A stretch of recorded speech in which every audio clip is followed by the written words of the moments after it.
নমস্কার। আমার লেখা আর ফেরা হয়নি। সেদিন বাড়ির ছোট্ট আঙিনাটিকে বিদায় জানানোর পর কোনো দিনই আর সেভাবে ফেরা হয়ে ওঠেনি।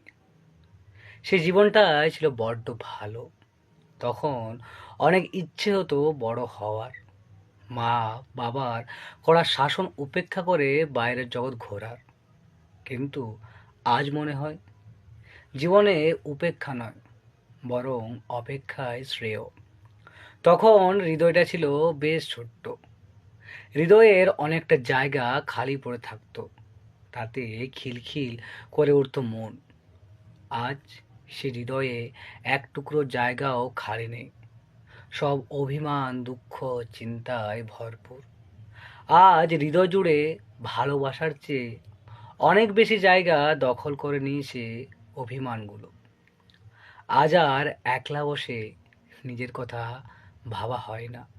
এতটাই সময়ের গতিতে ব্যস্ত হয়ে পড়েছে জীবন।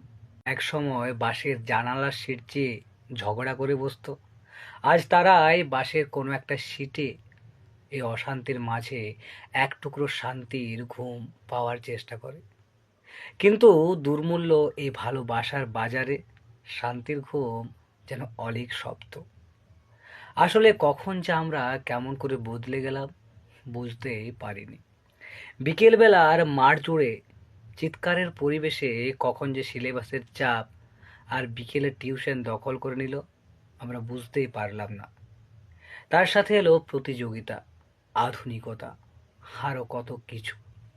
আর এসবে গা ভাসাতে গিয়ে আমাদের আর সেভাবে ফেরা হয়ে উঠল না।